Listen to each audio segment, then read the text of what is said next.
আসসালামু আলাইকুম, সবাই কেমন আছেন? আশা করি ভালো আছেন। তো আজকে আমি বিটরুট দিয়ে কমলা আর লেমন দিয়ে সেটা জুস বানাবো। বিটরুট, কমলা আর লেমন একসাথে মিক্স করে বানাবো আর কি। তো যাদের মনে করেন যে শরীরটা একটু দুর্বল দুর্বল মনে হইতেছে, বা যাদের একটু জুস খাইতে পছন্দ করেন, তারা জুসটা বানায় খাইতে পারেন। এটা মূলত যাদের ভিটামিনের সি এর ঘাটতি আছে তাদের জন্য অনেক উপকার হবে, যেহেতু এখানে আমি লেবু দিতেছি, তারপর আবার কমলা দিতেছি, আবার বিটরুটও দিমু। তো দেখা গেছে যে সব দিক দিয়ে এটা উপকারী একটা ড্রিঙ্কস বা একটা জুস হইব। তো আমি তার জন্য প্রথম একটা কমলা করে নিলাম, ক্লিন করে নিলাম।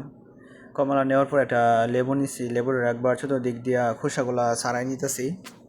একটা লেবু দিমু, আর একটা কমলা দিমু, আর দুইটা ছোট ছোট বিটরুট দিমু। আমার কাছে বড় বিটরুট নাই, থাকলে আমি বড় একটা দিলেই চলতো, কিন্তু আমার কাছে যেগুলো আছে এগুলো একদম পিচ্ছি পিচ্ছি, তার কারণে দুইটা নিছি আর কি।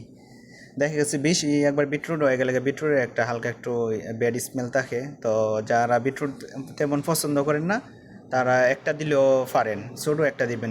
বিটরুটগুলো ভালোভাবে ক্লিন করে নিতেছি, কারণ বিটরুটের উপরে অনেক ধুলাবালু থাকে বা অনেক চামড়াটার মধ্যে মাটি হয়ে থাকে। তো আমি ভালো করে ধুইয়া সুন্দর করে ক্লিন করে নিতেছি।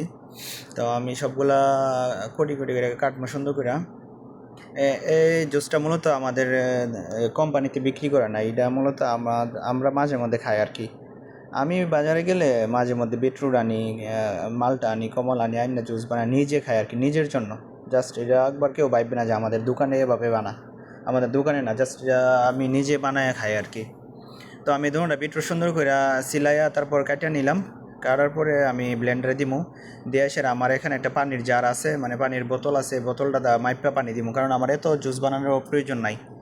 দেখা গেছে একদিনের বেশি রাখলে একবার জুস খেয়ে তো ভালো লাগে না। আমি বানায়া ওই যে পানির মধ্যে ফুল ভরে রাখছি, এক বোতল পানি দিমু, এন 1 লিটার পানি আছে। তো এই পানিটা সবটা দিমু, দেওয়ার পরে সুন্দর করে ব্লেন্ডার করবো। তো আপনারা দেখলে বুঝতে পারবেন না আমি কীভাবে তৈরি করি। সবগুলো সুন্দর করে একটা ব্লেন্ডার করে নেবেন, তেমন কষ্ট না। তো আমি ব্লেন্ডার করার সময় একবার আমি ফিল্টার করে বা বোতলের মধ্যে রাখবো আর কি।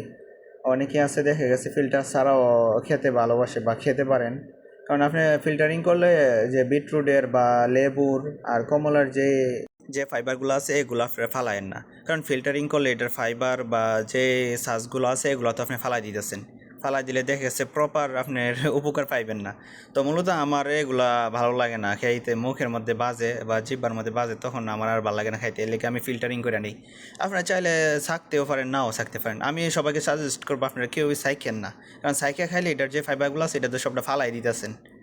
তো আমি সুন্দর করে সাইকা বোতলের মধ্যে নিতেছি, এই বোতলটা আমি নর্মাল ফ্রিজে রেখে দিব আর কি। দেখা গেছে মাঝে মধ্যে আমার মন ছিল আমি 1 গ্লাস নিয়ে খাইলাম।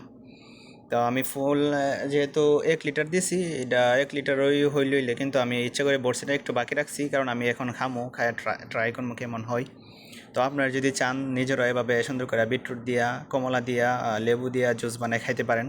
আমি খাই মাঝে মধ্যে, অনেক ভালো লাগে, আপনারা খাইতে পারেন। তো বানানি শেষ করে এখন নিজে একটু ট্রাই করবো আর কি কেমন লাগতেছে। তো কারো যদি মনে করেন এ সম্পর্কে কোনো কিছু জানার প্রয়োজন পড়ে, তাহলে আমার নক দেন, সমস্যা নাই, পার্সোনালি আমি হেল্প করবো আপনাদেরকে। তো সবাই ভালো থাকেন, দোয়া করেন। আসসালামু আলাইকুম। আর হ্যাঁ, আপনারা সবাই একটু সাবস্ক্রাইব করে দিন, কারণ আমার নতুন চ্যানেল, এটার মধ্যে সাবস্ক্রাইব তেমন নাই, আপনারা একটু সাবস্ক্রাইব করে দিন।